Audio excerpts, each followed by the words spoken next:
Voilà, bonjour à toutes et à tous. Bonjour. Salam alaikum. Ça fait plaisir. Très heureux d'être là, comme je disais ce matin. Merci à Sosten de m'accueillir dans cette magnifique ville. J'aime Argenteuil et je garde vraiment toujours des bons souvenirs.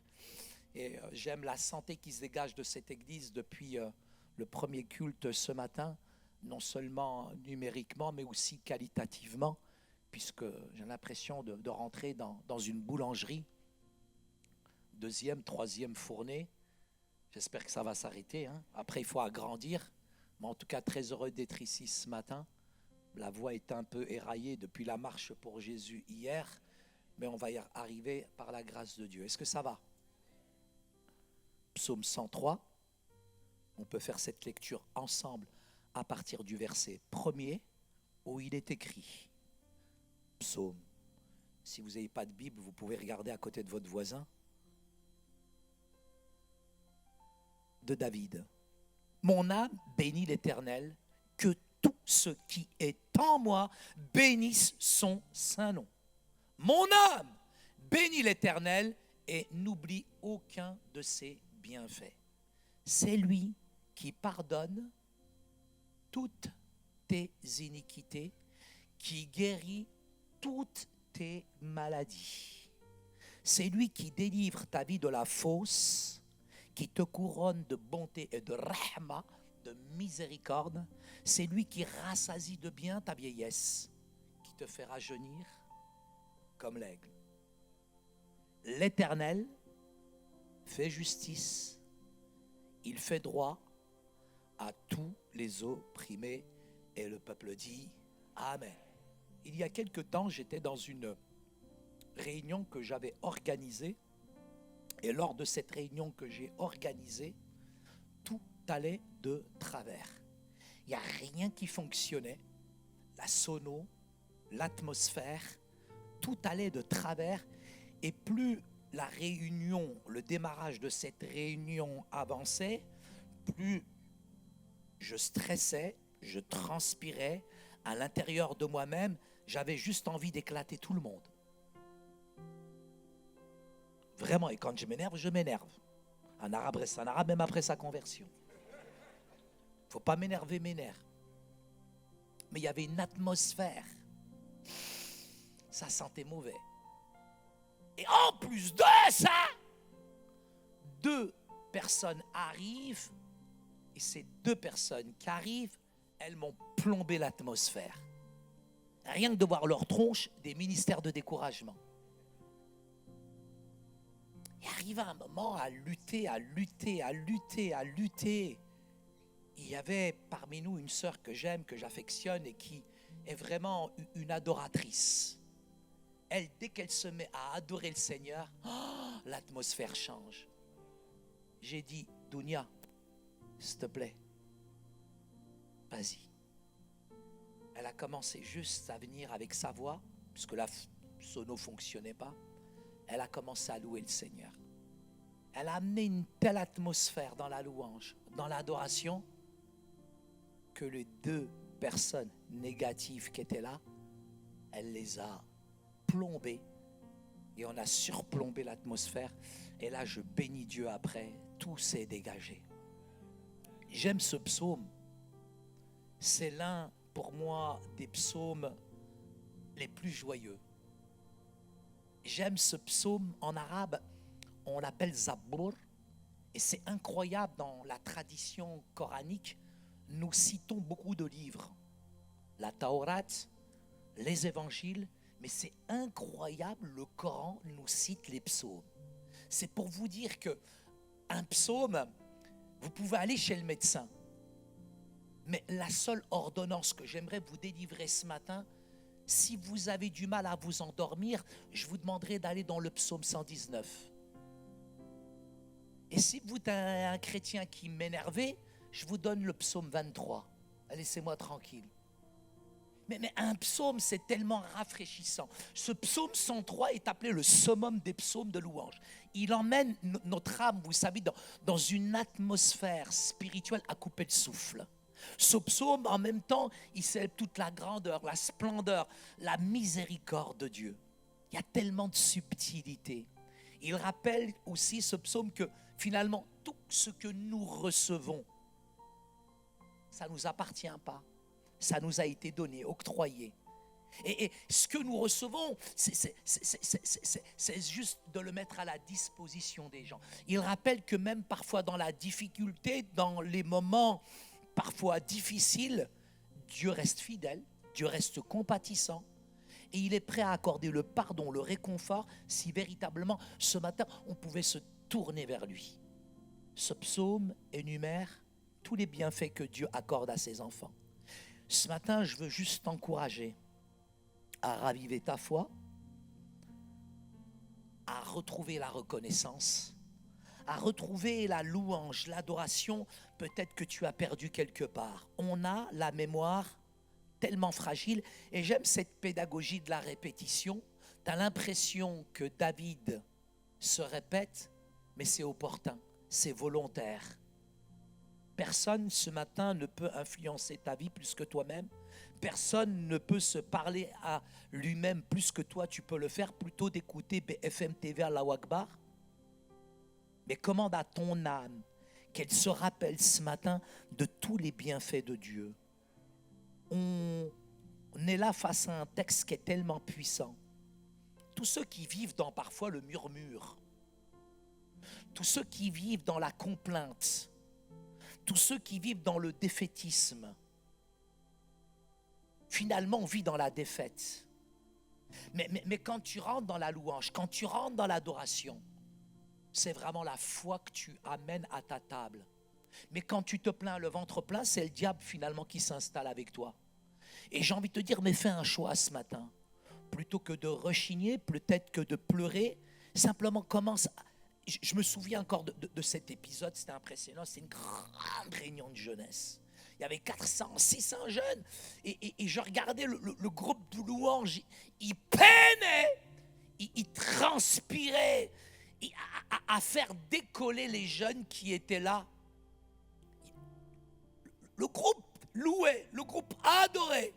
Et tu avais les jeunes, ils étaient muets comme une carpe.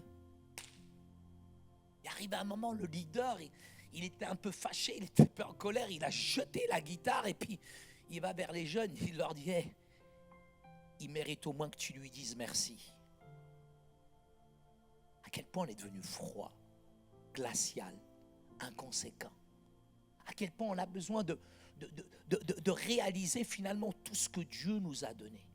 Il nous a sauvés ce matin de la destruction.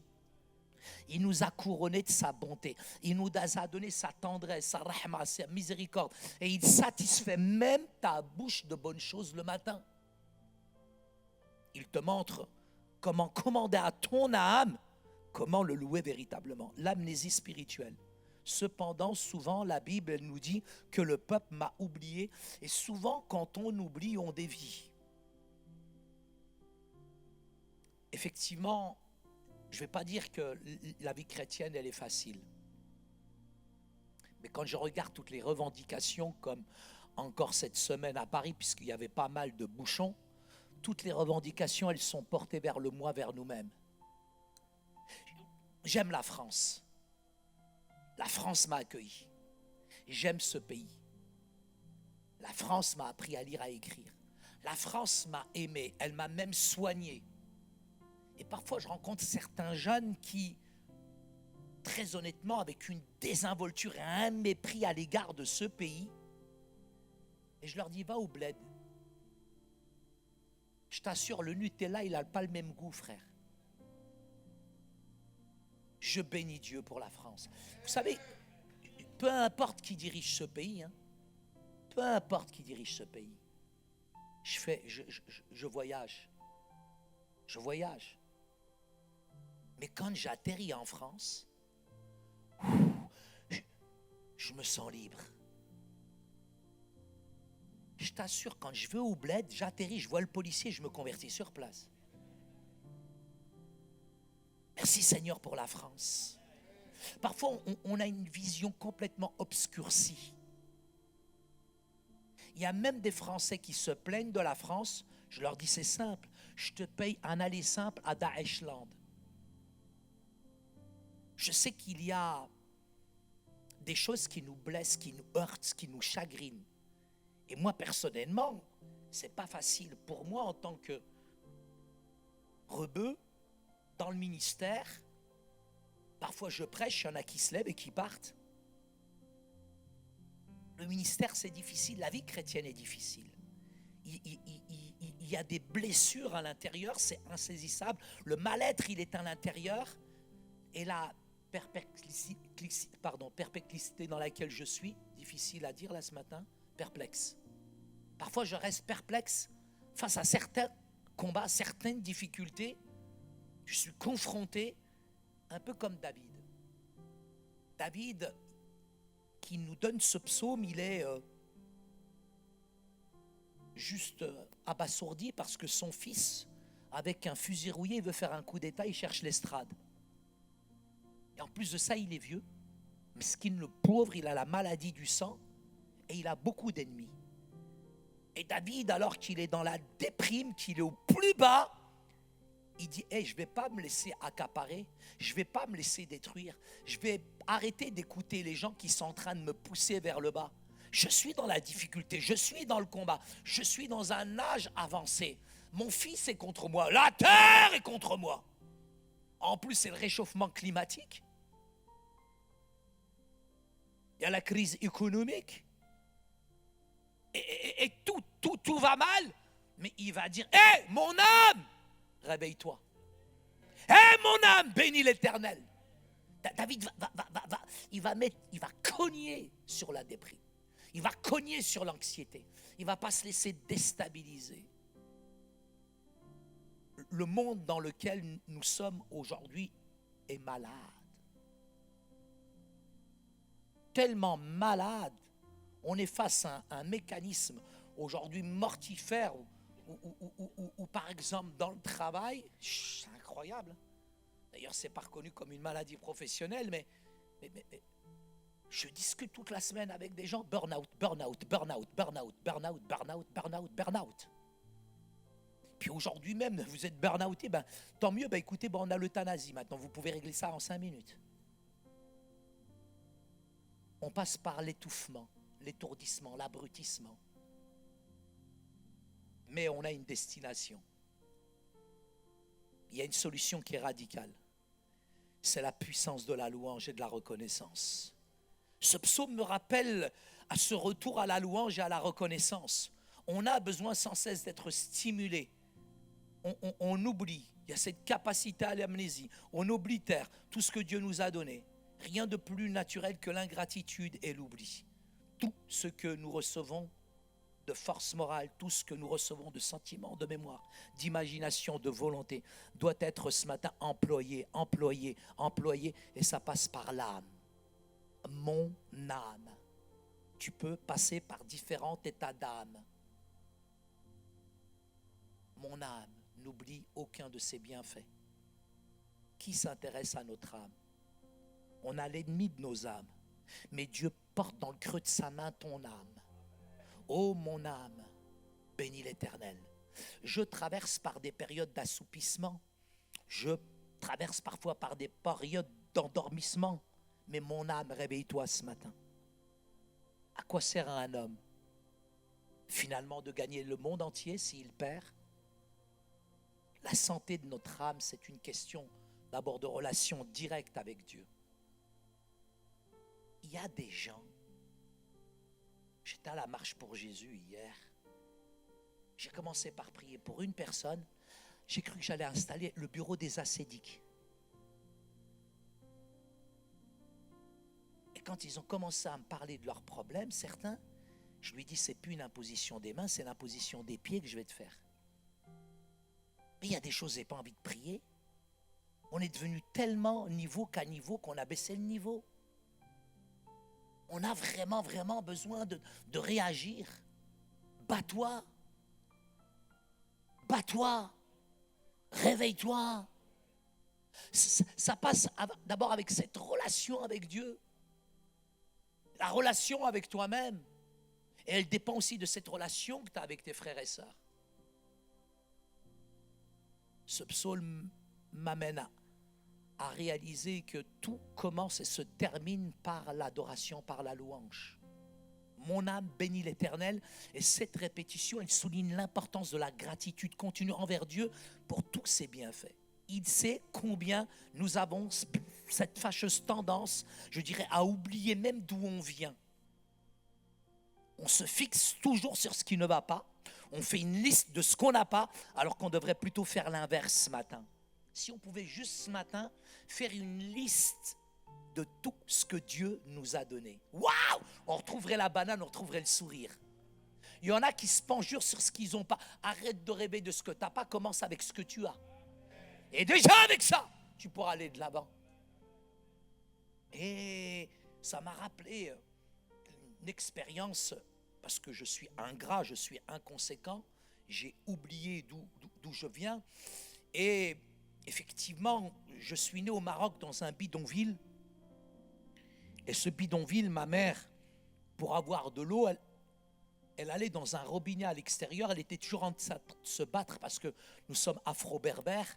Je ne suis pas arabe, mais ceux qui disent que je suis arabe, il n'y a pas de souci, je n'ai pas de souci avec ça. Je suis afro-berbère. Mon grand-père, c'est un Renoir. Ben oui, le premier homme sur terre, il était noir. Après, ils sont tombés malades, ils sont devenus blancs. Pas de ma faute. Mais là où je suis né, c'est Barbès, c'est le 16e, quoi. Le quartier de la Dalle, frère, c'est le Carlton. Et quitter un bidonville, et quand je suis arrivé dans les Vosges, dans le HLM, effectivement, mon père, il avait une Renault 12, on était 12 dedans. Et quand on dormait, quand il y en a un qui se tournait, toute la famille se tournait, frère. On était des merguez, halal. Et quand on quitte le bidonville et qu'on arrive en France, hey! D'ailleurs, quand je suis arrivé en France, c'était un truc de malade. Avec tous mes petits frères et sœurs, on était dans le salon. On ouvre le balcon, on voit un truc blanc bizarre qui tombait du ciel. On croyait que c'était du pain. Ma sœur Fatima, elle est allée voir, on l'a retrouvée bleue comme la schtroumpfette. On l'a passée au micro-ondes pendant 2 jours. Mon petit frère Rachid, il est allé voir parce qu'on croyait vraiment que c'était du pain qui tombait du ciel. Lui, il avait le khnouna qui pendait, c'est devenu un Mr Freeze. Ma mère, avec ses babouches Nike, elle va voir, elle a fait un salto arrière. Mais c'était pas du pain, c'était de la neige, frère. Mais je sais pas, quand tu quittes le bled et que tu arrives là-bas, dans la cité, voilà aujourd'hui ce que c'est que la cité. Pour certains, c'est un lieu exclusif où il y a du désordre. On projette sur nos quartiers tous les maux du monde. Il y a même une sorte d'ethnicisation des maux socio-économiques. Mais mes frères quittaient un bidonville pour arriver dans un HLM, c'était du luxe. Parce que quand je suis rentré dans l'appartement et que j'ai vu la baignoire, j'ai plongé dedans comme l'Ormano douce. C'était les Jeux Olympiques. C'était Aqua Boulevard, frère. T'as vu Aqua Boulevard, crevard? On était 12, nous, dans la baignoire.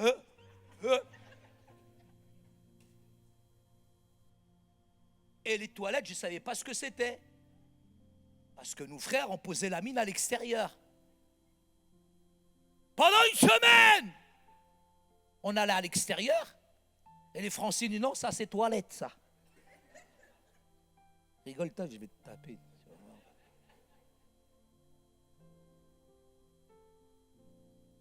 Après, je me suis acclimaté. Je suis devenu français plus que les Français. Donc à la maison, devant mon père, ah non, moi ça va pas, revendication. Hein. Ah non. Hein. Et puis ils m'ont donné un numéro de téléphone. Si ton père il tape, appelle. J'ai pas eu le temps d'appeler qu'il m'a tapé. Non, parce qu'une fois je me suis plaint. Je suis devenu waouh, un râleur. Ma mère elle fait à manger, je dis c'est trop sucré. Ma mère elle fait à manger, je dis c'est trop salé. Mon père il est maçon, il a la main de Shrek, t'as vu? Il m'a regardé, il m'a dit ça là elle est sacrée. Pour toi, consacrée même. Je vous jure, il m'a giflé. Avec le vent, j'ai pris de Doliprane. Ça n'a pas suffi. Il m'a mis KO, mon père. Et aujourd'hui, les jeunes,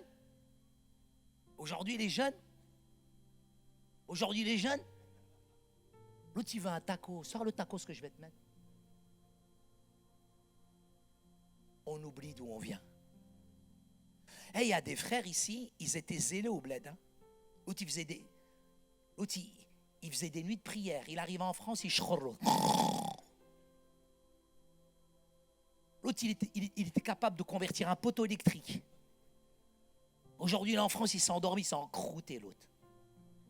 On oublie d'où on vient. On avait du zèle au pays. Hein. Et quand on est ici, on s'est dégonflé comme une 504 diesel.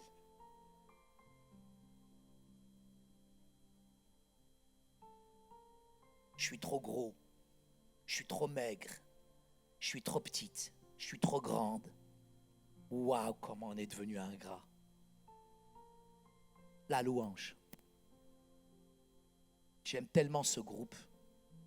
Vous savez, eux, ce qu'ils ont à faire, c'est de nous amener jusque-là. C'est leur travail. Mais de là à là-haut, c'est ton travail. L'âme. Soit on bascule dans l'adrénaline, dans l'émotionnel, soit on rentre dans l'esprit. On a un timing qu'on respecte. Parce qu'on vous respecte, on vous aime. Mais en même temps, s'il te plaît, rentre dans l'adoration. Rentre dans la louange. La louange, c'est un jaillissement. Je disais, effectivement, je suis allé à Keene, et quand j'étais à Keene, je suis rentré dans cette église. Pouah! Le moment de la louange, le moment de l'adoration. Et ils ne faisaient pas semblant. Hein. La vérité, ils n'ont pas besoin qu'on leur mette du Bethel ou du Hillsong pendant 1 heure à se shooter spirituellement. Ils ne font pas de yoga spirituel pour décrocher au bout de 2 heures. Alléluia. On a tellement de peine.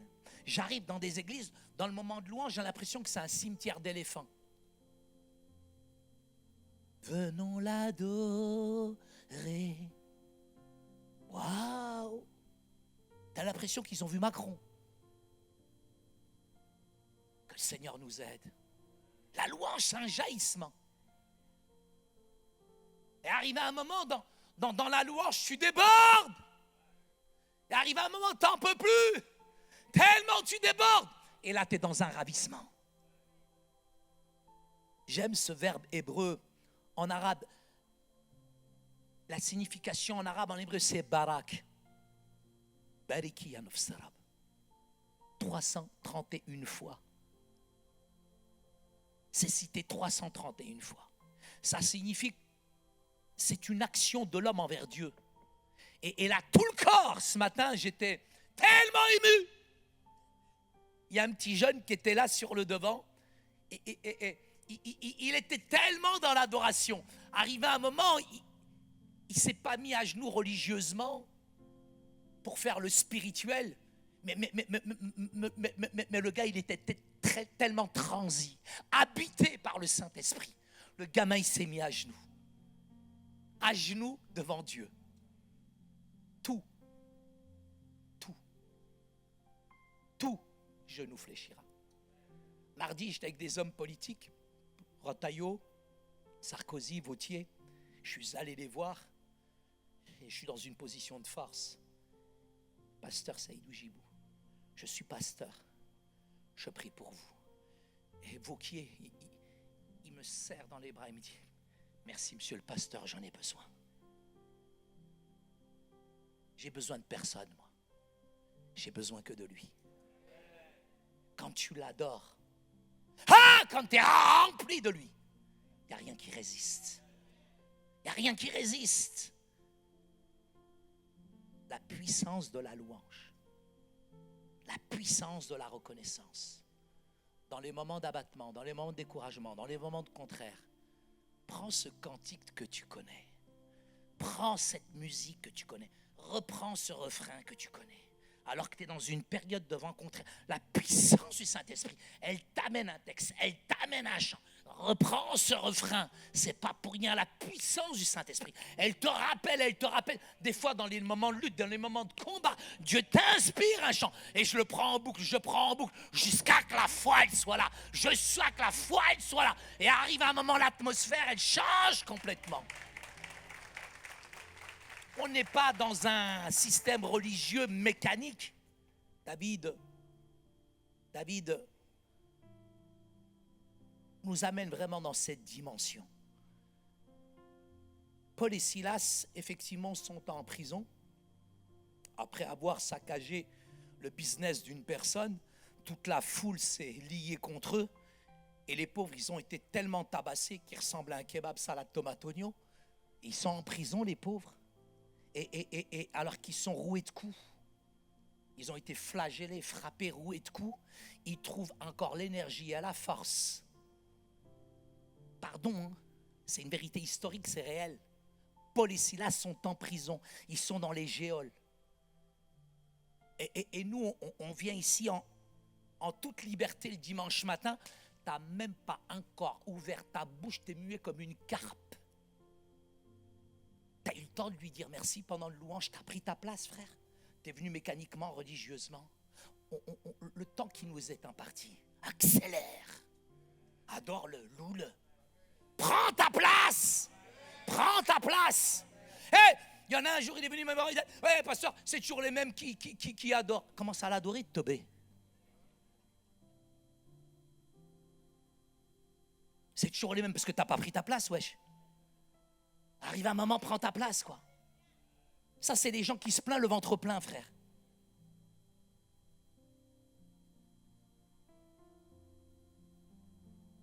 Paul et Silas, ils sont en prison. Ils sont roués de coups. Et ils trouvent le temps.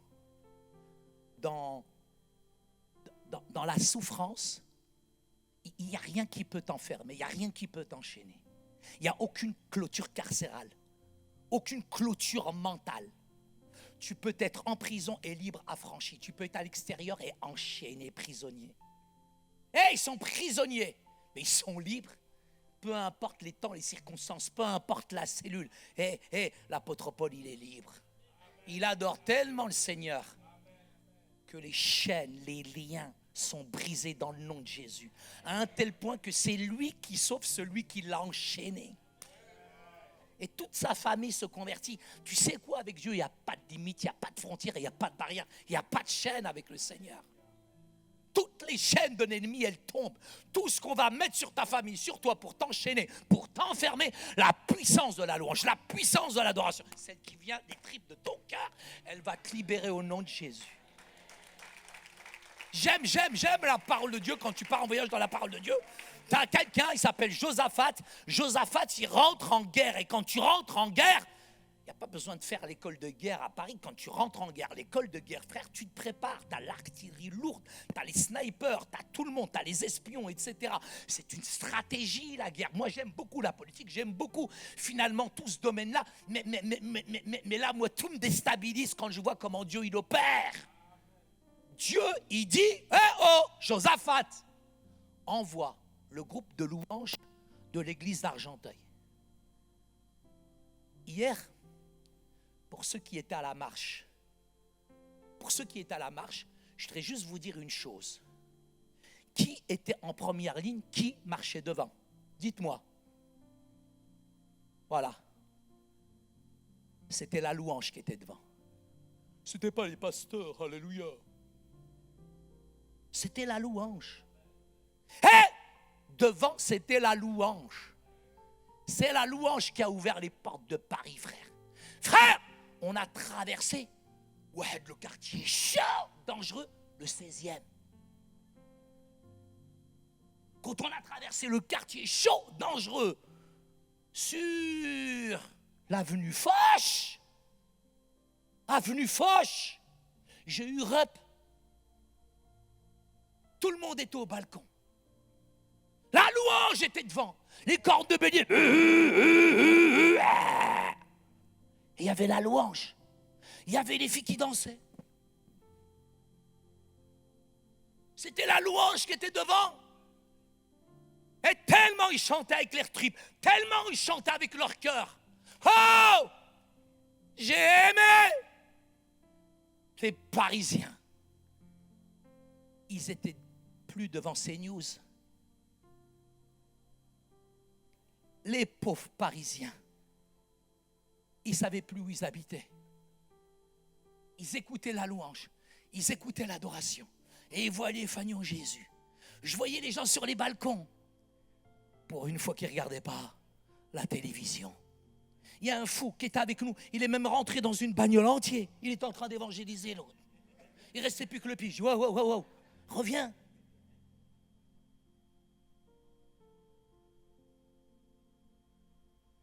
Il m'arrive un truc de malade. J'aime les âmes. Je donnerai ma vie pour une âme. Et le Seigneur, il me dit, Saïd, tu vas aller dans le 16e. Je dirais jamais là-bas, c'est des chacals. Je les aime pas. Comment moi je vais toucher les gens du 16e arrondissement? C'est dur. Avec leur attaché-caisse, la cravate et chaussures en croco. Tu vas toucher quoi?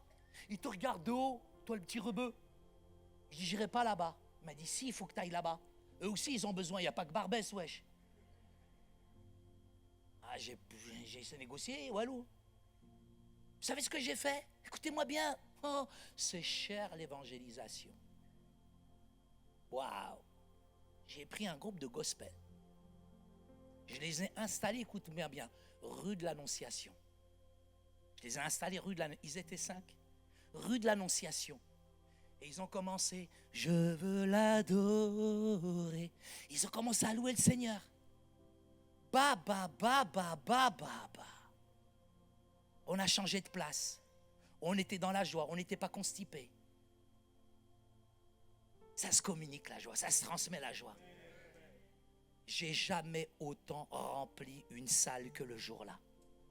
Et des rebeux avec des séfrans.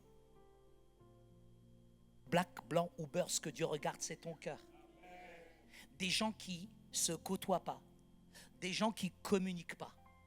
J'ai regardé un petit peu la typologie, la société un petit peu dans laquelle on est. Les Renois, ils sont avec les Renois. Les Rebeux, ils sont avec les Rebeux. Les Blancs, ils sont avec les Blancs. Les Schtroumpfs, ils sont avec les Schtroumpfs. Il n'y a personne qui arrive à décloisonner.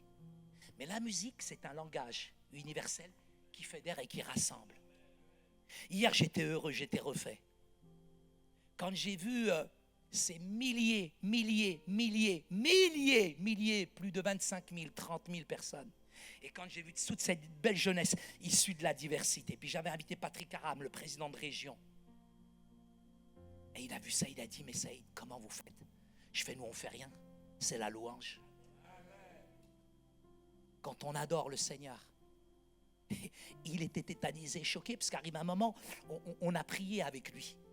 Miskin, il n'a rien compris. Il y avait Johanna la folle.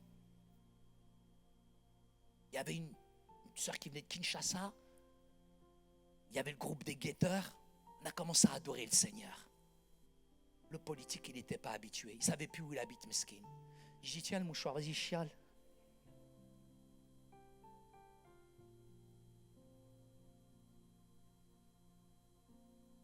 Nos banlieues, nos quartiers. Là où les gens projettent sur les quartiers tous les maux du monde. Il y a des banlieues qui sont infranchissables. Il y a des quartiers où c'est difficile de percer cette culture du béton. Il y a des clés de lecture, il y a des codes culturels. J'étais dans un quartier chaud la semaine dernière, j'étais à l'Ariane à Nice. Et quand tu rentres, tu sens tout de suite que c'est une autre atmosphère. Je connais un peuple, ils ont fait 7 fois le tour de l'Ariane. Ils ont fait 7 fois le tour du quartier de la Dalle. Ils n'ont pas parlé pendant 7 jours. Ils ont juste fait le tour. Mais à un temps, à un son donné, une seule voix s'est levée. Tous les préjugés, les stéréotypes, les clichés, toutes les idées préconçues, tout ce que disait Envoyé spécial, tous ces murs se sont effondrés. Et ils ont pu pénétrer dans ces quartiers. C'est notre devoir en tant que chrétiens. La louange, elle défonce des murs. La louange, elle te fait pénétrer des endroits qui sont infranchissables. Je bénis Dieu pour le travail des évangéliques et j'aime les églises évangéliques parce qu'elles sont dans des endroits où personne ne va aujourd'hui. Il y a beaucoup de jeunes issus entre guillemets de la diversité. Prends la louange comme une arme.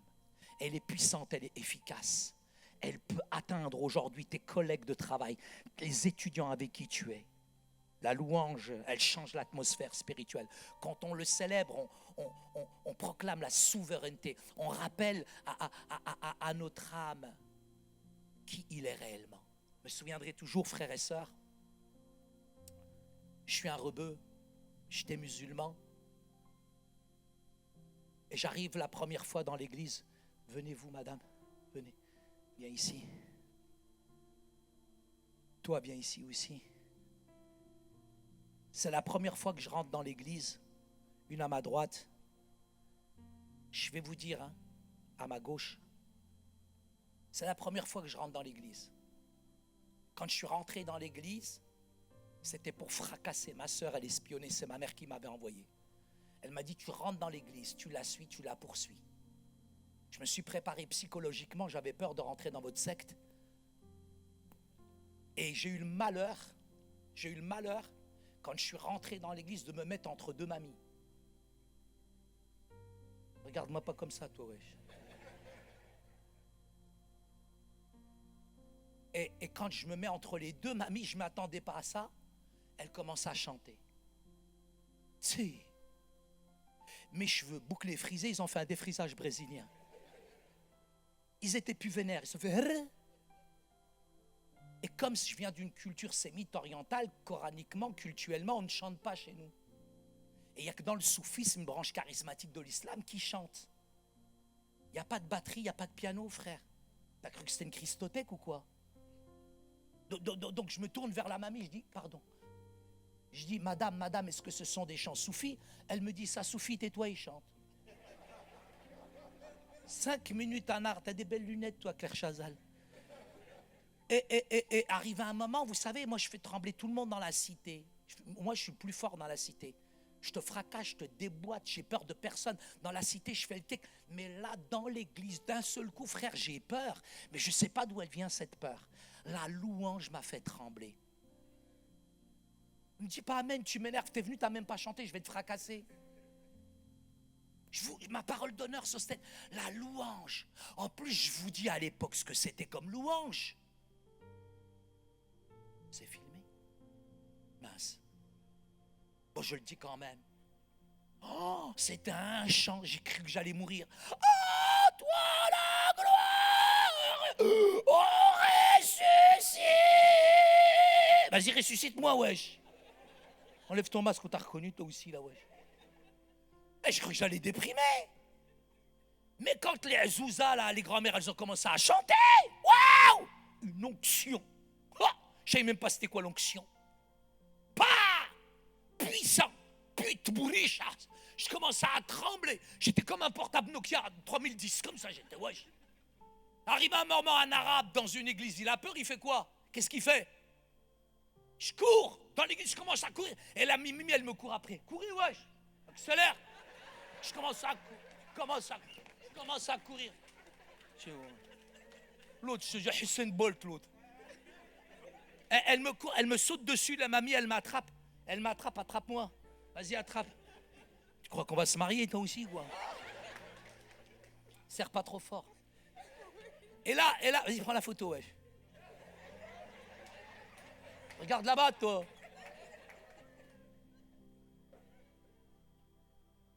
C'est bon? Accélère. Et là, je vous dis la vérité. Je cours, je cavale dans l'église, les mamies, elles me rattrapent. Puis elles me chopent, elles me disent, il est beau le Marocain avec les cheveux frisés. Mais 2 choses m'ont touché. La première, je te le dis ce matin, si tu viens dans cette église le dimanche matin, quand il y a le moment de louange, d'adoration, chante vrai, sinon je vais te taper. Quand tu chantes, chante vrai. Tu ne sais même pas qui est assis à côté de toi. Parce que moi, elle ne savait pas. Si elle savait, ah oui. Mais quand elles ont commencé à chanter, elles m'ont flingué, elles m'ont électrifié. Toi, Zama, tu veux m'impressionner avec ta Bible de 15 kilos? Tu veux m'apprendre avec tous les versets que tu as appris par cœur?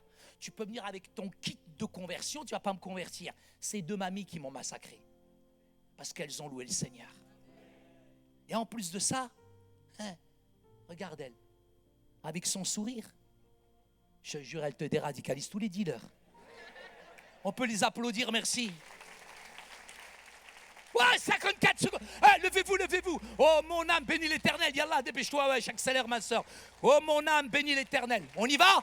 Est-ce que tu veux louer le Seigneur ce matin? Est-ce que tu vas l'adorer ce matin? Eh, mon Dieu est grand, eh, mon Dieu est puissant. On va lui donner ce matin toute la place. Eh, il est l'auteur et le consommateur de la foi. Il est la vie, il te donne la vie. Il est la paix, il te donne la paix. Peu importe les temps, les circonstances, peu importe le moment où tu te trouves. Eh, ouvre ta bouche, il la remplira. Oh, mon âme, bénis, bénis, bénis, bénis, bénis l'Éternel. Eh, mon Dieu est grand, eh, mon Dieu est puissant.